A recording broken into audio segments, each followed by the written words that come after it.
Hi there. Today, you're going to learn how to play Sabotage.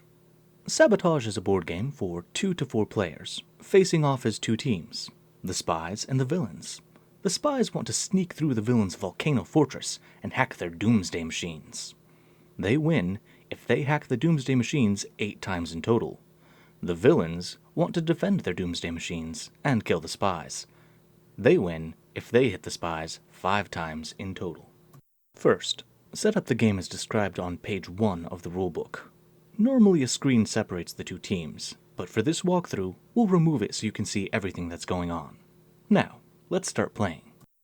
Each round of play has 4 parts: rolling dice, planning actions, executing actions, and cleaning up. Let's start with rolling dice. Any one player, doesn't matter who, rolls all 4 of their dice. Looks like we got a 1, a 3, a 4, and a 6. Everyone else turns their own dice to match. Next up, everyone plans their actions at the same time. To plan your actions, place action tiles on the bottom slots of your player board, in the order you want to execute them, from left to right. Don't worry about filling up all 4 slots, you don't have to. Most of the time, an action will need you to place 1 or more dice to use it. For example, this hack action says that it needs 1 die, showing a 5 or a 6. You'll need to place just 1 die on this action. For example, you couldn't place a 3 and a 2 to add up to 5. But here's a second example. This freeze ray says that it needs a sum of 7. So for this action, you can place multiple dice. In fact, you can place as many dice as you want, as long as it adds up to exactly 7. Otherwise, an action can say it needs a die with a specific number instead of a range. Or, if it says pair, it needs 2 dice with matching numbers. Finally, if it says free, it doesn't need any dice. But here's something important. Even though you rolled 4 dice, you can only place 2 dice on actions. As you play the game, you'll get to place more dice, and we'll talk about that later. After everyone is done planning, the villains execute their actions. Either villain can go first. Once both villains have executed their actions, the spies will do the same. So let's take a look at the actions everyone planned. The first villain, Nadesh, planned move and then generator. She put the 4 on the move action, showing she plans to move up, and she put the 3 on the generator action. So she moves to room J, then puts 1 blue cube on the generator there. See the no symbol on the left side of those action tiles? That means Nadesh doesn't say a word about using move or generator. Nothing. Nada. Zilch. The second villain, Chantiko, planned the exact same turn. She moves to room J, then puts a blue cube on the generator there. This generator now has 2 cubes, so it turns on. This is great for the villains. Each active generator lets them place 1 more die each round. One more thing. See the walls between rooms? You can't move through them. Now, let's move on to the spies. The spies start the game off the map, so first, they'll need to parachute in. How very sneaky. The first spy, the acrobat, planned parachute and move and scan. Parachute is a free action, so it doesn't require any dice. He also marks which room he plans to enter, room L. Like the villains, he must place the die showing the direction he plans to move. This turn, he plans to move down. But first, let's take a look at the speech bubble on the left side of parachute. See how it says name? This means that the acrobat must say parachute out loud. Parachute lets you enter any room you want, but you have to say which half of the map you're entering. So, the acrobat places his figure in room L. He could say he entered either bottom or right, so he says right. After parachuting in, the acrobat uses move and scan. He moves down to room P. Then he has to scan. Here's how scanning works. First, declare a row, a column, or a colored quadrant. When you use move and scan, you must be in the row, column, or quadrant you're scanning. So the acrobat is in room P, and he says he scans column D. Neither villain is in that column, so the villains say, "No one's there. Better luck next time, spies." Also, the villains now know the acrobat is somewhere in column D. The second spy, The hacker planned parachute, move and scan, and earpiece. He parachutes into room M, suspecting that a villain might be near the generator in room J. He moves up to room I and then scans the lower left green quadrant. Smart. The villains say that both Nadesh and Chantiko are in room J. As a reward, each spy gains 2 unlock markers, 1 for each villain revealed by the scan. Don't worry about what unlock markers do, we'll get to that later. Finally, the hacker uses earpiece. This is a pretty sneaky action. It lets you move your teammate to an adjacent room without a scan. The hacker says, earpiece, and the acrobat chooses to move left to room O. Everyone is done executing actions, so it's time to clean up.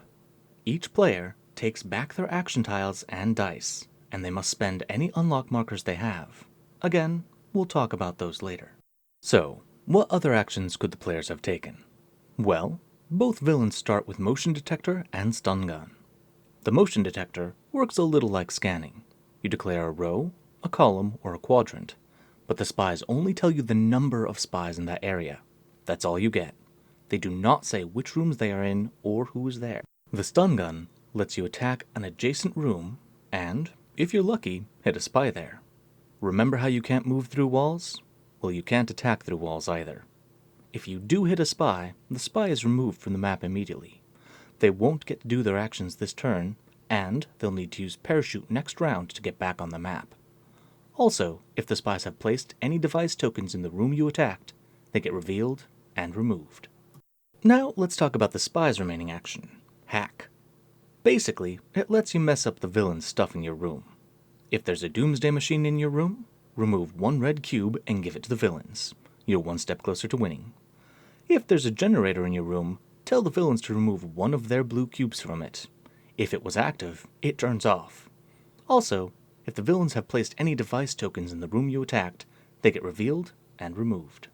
Alrighty, just a few topics left. First, let's talk about winning. Everybody loves winning. As a reminder, the spies win if they hack the doomsday machines 8 times in total, and the villains win if they hit the spies 5 times in total. Each time the spies hack a doomsday machine, they also take a yellow cube from the longer track on top of the screen and give it to the villains. These yellow cubes are called modify cubes, and here's how you use them. At any time when you're planning actions, you can spend a modify cube to increase or decrease one of your dice by 1. Yes, you can turn a 6 into a 1, or a 1 into a 6. An easy way to mark this is to place the modify cube by the die you're changing. Each time the villains hit a spy, they take a yellow modify cube and a green cube from the shorter track on top of the screen and give them to the spies. The green cubes are called slide cubes, and here's how you use them. Before or after you execute any action, you can spend a slide cube to move. It doesn't take an action space, you don't have to plan it, and you don't have to say a thing. It's the best, basically, so spend them wisely. So, we've been waiting to talk about unlock markers for a while now. Let's fix that. As a refresher, whenever a spy reveals a villain by scanning, each spy gains an unlock marker. No, you can't double dip on unlocks by revealing the same villain multiple times in the same round. First, let's talk about the spies. When you get an unlock, you can place it either on your swagger track or on your actions unlock track. Your swagger will let you place more dice each round, as shown on the track, and filling an actions unlock tier at the top lets you unlock a new action. But be warned, you can lose swagger if a villain reveals you using a flashlight or other actions, so watch out. Now for the villains. As a villain, rather than placing a die to plan an action, you can place it on the matching die space on your player board. Take the unlock marker and put it on your actions track at the top. You've got no swagger track. After all, you don't like showing off, except when you're destroying the world. Whenever you fill up all the spaces of an action tier, you unlock 1 action from that tier. Take both action tiles there and pick the one you like. You get the action you chose for the rest of the game, but you'll never get the other action. As you unlock more actions, you'll find some new types to play with. Passive actions give you an effect that's always active and doesn't fill action slots, and build actions let you place device tokens with unique effects. But, as we mentioned earlier, make sure to keep your device tokens safe. They can get removed by villains' attacks and spies' hacks. To finish up, here are a few strategy tips. Spies? Scanning is extremely important, but using move and scan is a double-edged sword. You're forced to scan, and you give away information about where you are. To mix things up, use earpiece to move your teammate. Once you get the thermo, use it too. It lets you scan anywhere, not just where you are. These actions will throw off the villain's idea of your location. Villains, make sure you don't delay in unlocking new actions. Many of them affect multiple rooms at the same time. As you might guess, these actions don't go through walls unless they say so, but sometimes you can just blow up those walls. Everyone, as you gain information about where your enemies are or might be, track them on the map using the glass beads. Especially you villains, as you track one scan to the next, you can get a lot of info about where the spies likely are. Learning to deduce is key to becoming a supervillain. And that's Sabotage. We hope you enjoy your play.